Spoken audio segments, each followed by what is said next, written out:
In this episode of Careers That Matter, I'm joined by Jennifer Geary, the co-author of How to Be a People Officer. Jennifer, welcome. Thank you, Stuart. I indicated that you're a co-author, but how would you characterize what your job is these days? Because you do more than just write. I do, and I came to writing really very unexpectedly. People have asked, did you always know you were going to write? And the answer is a resounding no. I did not especially like writing in school or essays or anything like that. My first book was really born out of what I felt was necessity. I had just done my first COO role. And I had plenty of the skills needed for COO. I had some risk and legal and technology, and I can talk about that if you'd like. But I couldn't believe the breadth of the COO role. And I counted 16 different disciplines that you needed to have at least a working knowledge of in order to be a functional COO. And to my surprise, there was no book. This is supposed to be the second in command in the organization. I went on to Amazon. There was no book. And so after I finished my first COO role and I'd worked really hard to learn all those individual disciplines, I decided I would try and see if I could write a chapter on each of them and get each subject in each functional area checked by, the legal chapter by a lawyer and the finance chapter by an accountant. And was that a book? And it turns out that it was. So I kind of fell into it. And it's become, though, a very happy part of what I do. I've spent 25 years in financial services. I'm on the board of a couple of organizations. I advise companies. But the writing and the speaking and the things that come with the writing are definitely a really enjoyable part of what I do now. So you're a natural entrepreneur. You saw a gap that needed to be filled and you filled it. And again, I do not identify with that word at all. I've always been a big company girl. I joined an accounting firm straight out of university. I've been with some of the biggest banks in the world. And I would not have thought of myself as an entrepreneur. But yet something was tugging at me. Something that just wouldn't leave me alone to try and see if I could do this. And yeah, I have found that element of it satisfying, the element of creating something that wasn't there, that's mine, that wouldn't be there if I hadn't done it. And then, of course, going out there and trying to tell people about it too. But you've written 2 other books now since then, so it keeps drawing you back. So what do you do on a day-to-day basis right now for your career? Like, how do you characterize what your job is? Is author just something that you do off on the side? Well, I have a challenge, Stuart, in condensing it into a sentence. That elevator pitch of what do you do? And maybe I definitely need to work on that. I haven't been in a full-time executive role for the past 18 months. So I finished that up about 18 months ago. And I knew I had the second book in me. I knew Chief Risk Officer. I had actually penned that mostly during lockdown, and I just wanted to get that finished and get that out there. And then the opportunity came along to collaborate with an amazing co-author on Chief People Officer, and so I kind of couldn't turn that down. Alongside that, I do things like I mentor companies, particularly I'm from Ireland originally, Irish companies that are scaling up. And so I work with Enterprise Ireland, which is a government authority, to help mentor companies as they're going on their journey. And I advise, for example, an operational risk management software company. So I suppose I could say it's a portfolio career with some advisory and some writing and some speaking. I feel, having always been a big organization person, I feel very much like it's a work in progress. And I've been reading some great books by the likes of Herminia Ibarra and Joanne Lippman about this kind of, I guess, career transition that I'm going through at the moment that seems to happen some people at around my stage of life, and I'm still figuring it out.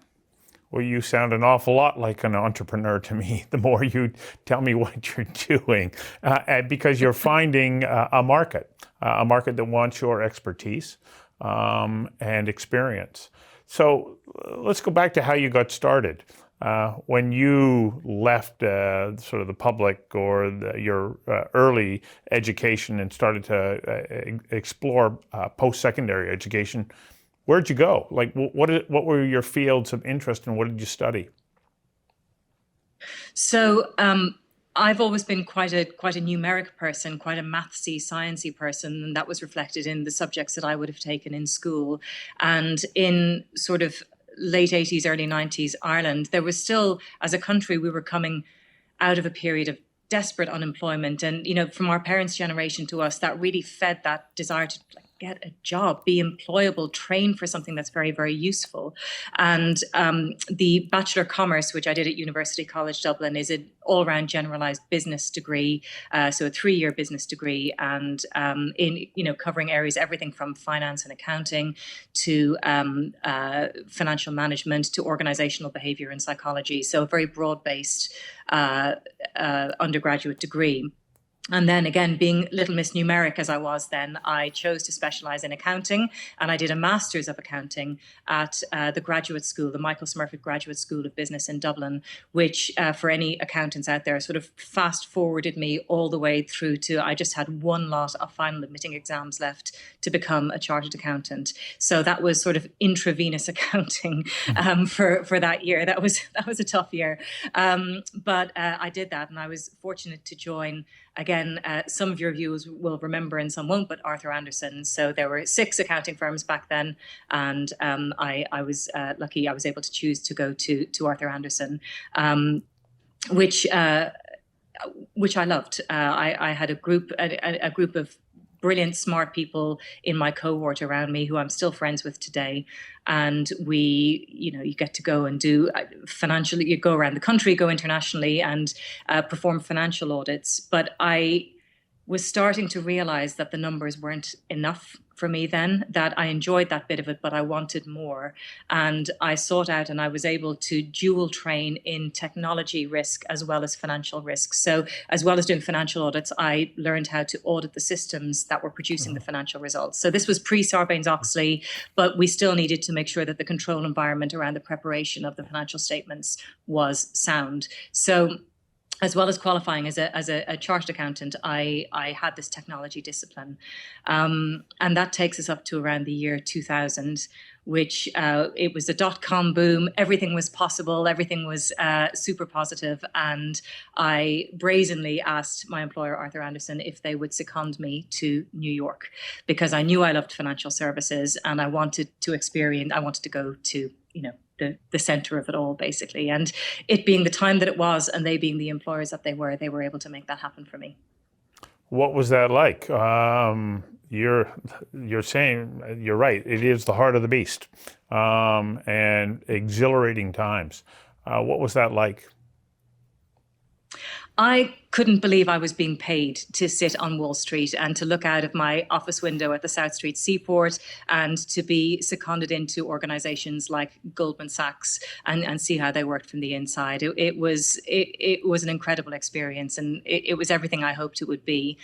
Of course, I was there for 2 years in the end, between 2000 and 2002, and everybody knows what happened in the middle of that, September 2001. So my time in New York, and I still love New York, and my husband and I visit it regularly, but that experience, it did feel a little before and after, I have to say, because, before everything was incredible and positive. After 9/11, obviously, it was such a shock and such a terrible, terrible time to be there.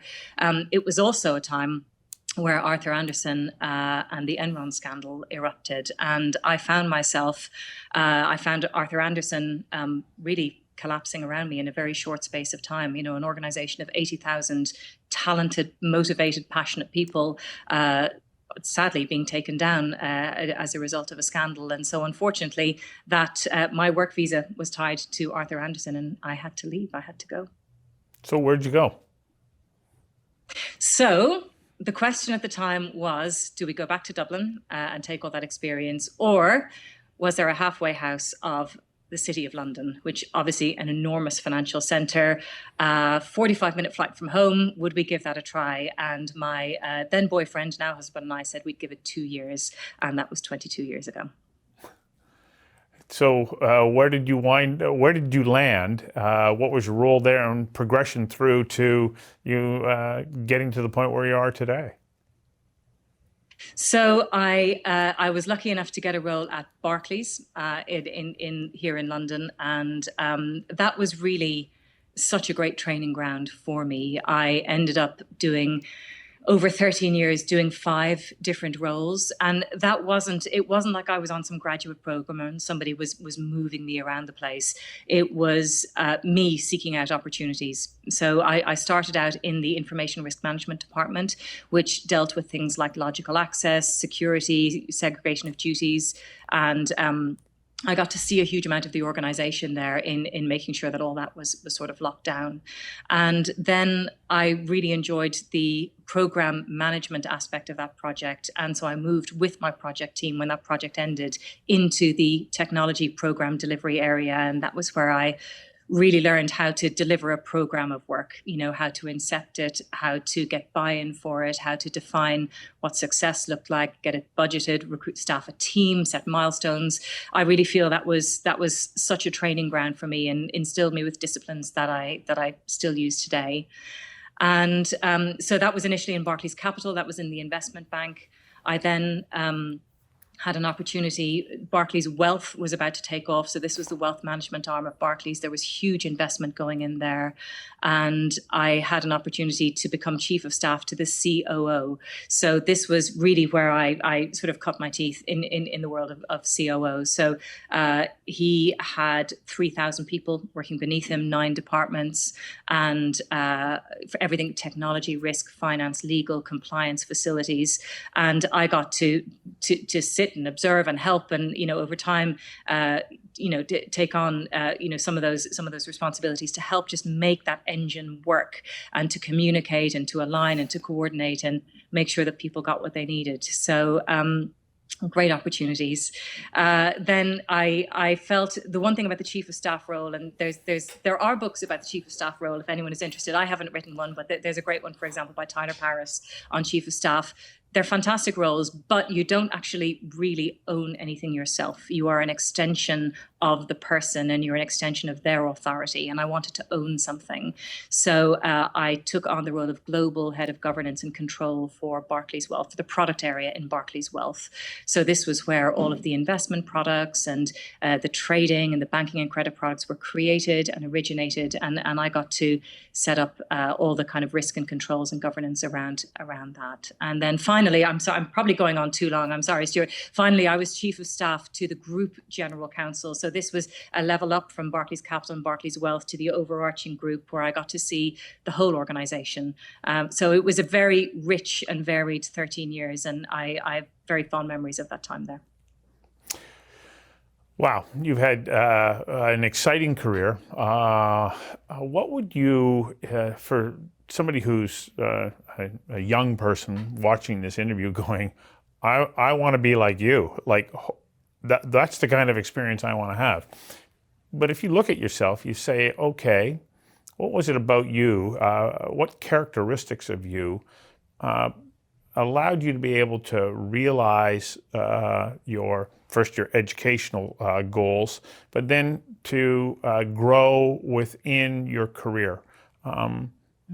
What would you say are essential personality traits or components that people might need to have to be able to emulate your success? I think 2 things come to mind immediately. One, I think tenacity is really important, tenacity in roles. Sometimes I feel, particularly with some of these operational support roles, it's not necessarily that the problems are intellectually stimulating or extremely difficult or cerebral. What they are is just hard and knotty, and they involve different people and competing agendas and processes that bump up against each other. And sometimes you just have to be able to stick at things and keep going and come in every day and just keep driving forward. And I think that's been something that stood to me very well over the years. I also think in terms of plotting a career path, what I've always tried to do is I'll use a surfing analogy, but sort of look over my shoulder and see what the next wave was that was coming. So, and to align that wave, that need, that area of interest with something that I can contribute with. So even if you're not a perfect match for what the role is, you can bring enough and you can align yourself to that, and the organization benefits and you benefit as well. So those 2 things, I think. Well, also, what about your willingness to take risks? I mean, you had that role of, risk assessment, but you also took some risks along the way. How important is that? And that wasn't the biggest risk. I mean, the one that came after was probably the riskiest move I ever made, which was to take a big sideways step into not-for-profit. I had worked on Barclays' corporate social responsibility agenda, and I really found that incredibly motivating, and I wanted more. And I thought what I was going to do was join the audit committee of a charity and help out in some way. And through a whole confluence of events, I ended up being seconded to Save the Children as their interim COO when they needed maternity cover. And that was a risk. That was one that I had to go home and talk to my husband about for sure, and talk to a lot of people that I trusted about. And the conclusion that I took, what people ultimately said to me, and where I got comfortable with it, where they said, look, you're clearly very passionate about this. You clearly want to do this. Go do it. You'll learn a lot. If you don't want to leave the world of financial services behind you can't do it forever. You probably can't stay for more than about 3 years. But if you feel you can add value and do that in that time, go do it and you'll learn. And I really did learn. I mean, taking on that was that first big COO role that spawned the books and everything else. And again, I could see in Save the Children, I mean, such a different environment, such a different organization, but they needed a new 15-year strategy, and I knew how to do that. They needed a 3-year finance plan that aligned with the strategy, and I knew how to do that.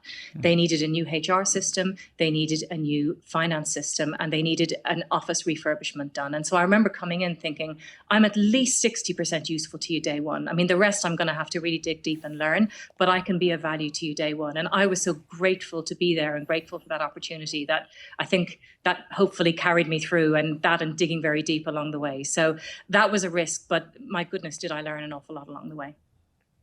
Do you ever? Well, thank you. I'm grateful to you sharing insights into your career path, what motivated you, and how you continue to make remarkable contributions. Thank you very much.